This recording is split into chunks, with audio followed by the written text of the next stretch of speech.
ऐका ते सांगत असतो महाराज, आवड चुकल्याच्या नंतर माणसाचं जीवन हे अधोगतीला गेल्याशिवाय राहत नाही. म्हणून माणसाने त्या ठिकाणी चांगल्या गोष्टीची आवड निर्माण करावी. महिला मंडळ, पुरुष मंडळी, एका बाईला संगीताची आवड होती. महिला मंडळ संगीताची म्हणजे इथं बसलेले नाही बरं का, संगीताची म्हणजे गायनाची, भजनाची.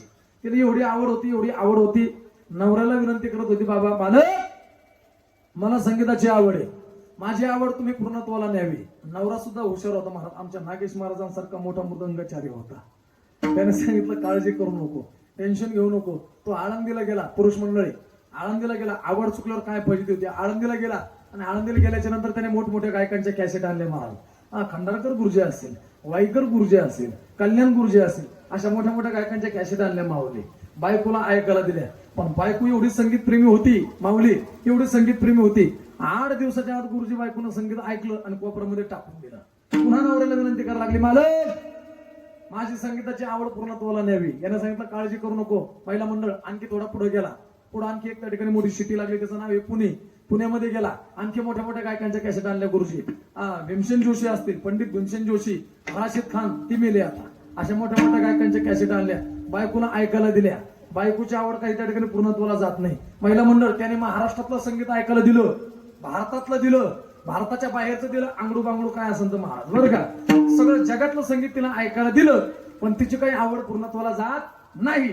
वैतागलं ते महाराज. पुरुष मंडळी तुमच्या आमच्यासारखं ऐका बरं का, मी सांगत असतो, वैतागलं ते बाबा. टेन्शन आलं त्याला, लोड आला त्याला, आणि बसल्या का झाडाखाली टेन्शन घेत. विचार करू लागला, अरे धिक्कार असो आपल्या जीवनाचा. आपण बायकोची संगीताची आवड पूर्णत्वाला नेऊ शकत नाही. आणि तेवढ्यात त्याचा एक मित्र जवळ आला, गुरुजी तेवढ्यात माऊली महाराज. एक मित्र त्याचा जवळ आला, बघितलं, अरे मित्रा काय टेन्शन घेतोस. त्याने सांगितलं, माझ्या बायकोला त्या ठिकाणी संगीताची आवड आहे बाबा, आणि ती आवड मी पूर्णत्वाला नेऊ शकत नाही. धिक्कार असो माझ्या जीवनाचा. त्याने सांगितलं, काळजी करू नको, जिथं विषय गंभीर तिथं मित्र, टेन्शन घेऊ नको. आमच्या त्या ठिकाणी माऊली महाराजांसारखा मित्र होता, काळजी करू नको म्हणे, चल माझ्यासोबत. आपल्याला बाजार कोणता आहे? आपल्याच गावातला आहे, बरोबर आहे का? बाजार आपल्याच गावातला आहे ना, बसलेली मंडळी आपल्याच गावातला बाजार. त्यांनी सांगितलं, चल माझ्यासोबत बाजारात. ऐका बरं का सर्वांनी, आवड चुकल्यावर काय फजिती होती. चल म्हणे बाजारात. बाजारात गेले बाबा. अगोदर कुंभार गल्लीमध्ये गेले. कुंभार गल्लीमध्ये गेल्याच्या नंतर एक गाडगं घेतलं, मडकं घेतलं. आणखी थोडं पुढे गेले महिला मंडळ, एक कापड दुकान लागलं, 5 मीटर कापड घेतलं. आणखी थोडं पुढे गेले, एक किराणा दुकान लागलं. पुरुष मंडळी 5 रुपयाची सुतळी घेतली. आणि हे सगळे सामुग्री घेतल्याच्या नंतर बाबा अशा आपल्या गावातील, अगदी मला असं वाटतं आपल्या रायपूर गावामध्ये एका शेतकऱ्याच्या ठिकाणी, भल्या मोठ्या शेतकऱ्याच्या ठिकाणी बगीच्यामध्ये गेले. मोसंबीचा बगीचा होता. रात्रीच्या वेळी गेले. सांगितलं, मित्रा ऐक, तुझ्या बायकोला संगीताची आवड आहे, तुझ्या बायकोची आवड पूर्णत्वाला गेल्याशिवाय राहणार नाही. फक्त मी जसं सांगतो तसं कर. महिला मंडळ रात्रीची वेळ होती, आणि रात्रीच्या वेळेला हे 2 जण बगीच्यामध्ये गेले. त्या बगीच्यामध्ये बाबा एका झाडावर त्या ठिकाणी मोठा आगेमोहर बसलेला होता.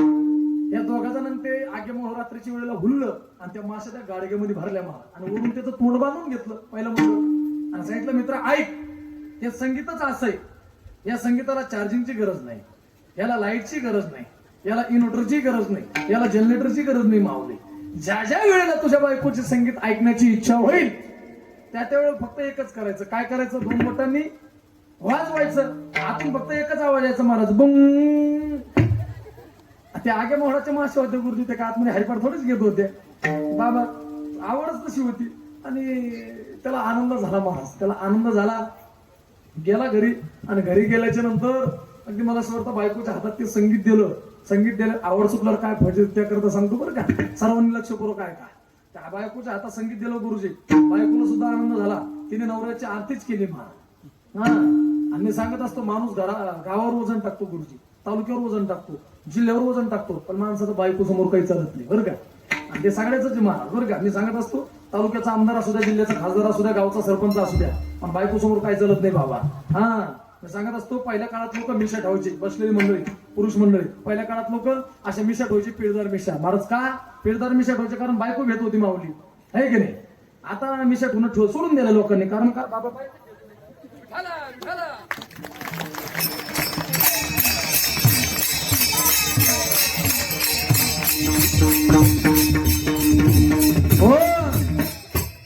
सांगत असतो महाराज, पूर्वीच्या काळात लोक अशा दाढी ठेवायचे, अशा मिशा ठेवायचे लोक महाराज. गुरुजी बायको भेट होती, आता बायको भेट नाही महाराज बरं का. बायको काय भेट नाही, माणूसच पांचट झाला, बायको काय घेणार आहे महाराज, आहे का नाही. लोक बायकोला पिल्लू म्हणतात महाराज. पिल्लू, आता पिल्लू डुकराचा असतो, कुत्र्याचा असतो महाराज. बायको कुठं पिल्लू म्हणत असते का? अवघड आहे गुरुजी, बरं का, कठीण आहे. सांगत असतो बदलत चाललंय सगळं बरं का. महिला मंडळ त्याने त्याच्या बायकोच्या हातात संगीत दिलं आणि संगीत दिल्याच्या नंतर महाराज तिला एवढा आनंद झाला. त्याने त्यांना काळजी करू नको, ज्या ज्या वेळेला तुझ्या ऐकायची इच्छा होईल त्यावेळेला 2 बोटांनी वाजवायचं, त्याच्यातून एकच आवाज यायचा महाराज, बरं का. आगे मोहळाचे माशावाद्या बाबा त्या महाराज वर्णन करतात. तिचा दैनंदिन त्या ठिकाणी महाराज उपक्रम सुरू झाला. दिवसभरातलं काम आटपलं नागेश बुवा, दिवसभरातलं काम आटपलं की रिकामी वेळेत ती संगीत ऐकण्याची इच्छा, त्या ठिकाणी आनंद घ्यायची महाराज. दिवसभर काम करायची, रिकाम्या वेळेमध्ये संगीत ऐकायची माऊली महाराज. असं करता करता महिला मंडळ ऐका बरं का, असं करता करता पुरुष मंडळी, पहिला दिवस गेला, दुसरा दिवस गेला, तिसरा दिवस गेला. संगीत हे 3 दिवसापासून उपाशी होतं महाराज. संगीत विचार करीत होतं, तू फक्त मला बाहेर येऊ दे, तुझा दसरा दिवाळी सोबतच साजरा करतो. आणि महिला मंडळींचा एक स्वभाव आहे महाराज, माता माऊलांचा एक स्वभाव आहे. कोणता? त्यांच्या पोटात कोणतीच गोष्ट त्यांनीच मान्य केलं महाराज.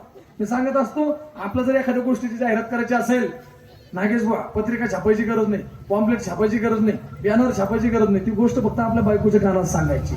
तुला म्हणून सांगते सकाळपर्यंत अख्ख्या गावात होतं मला.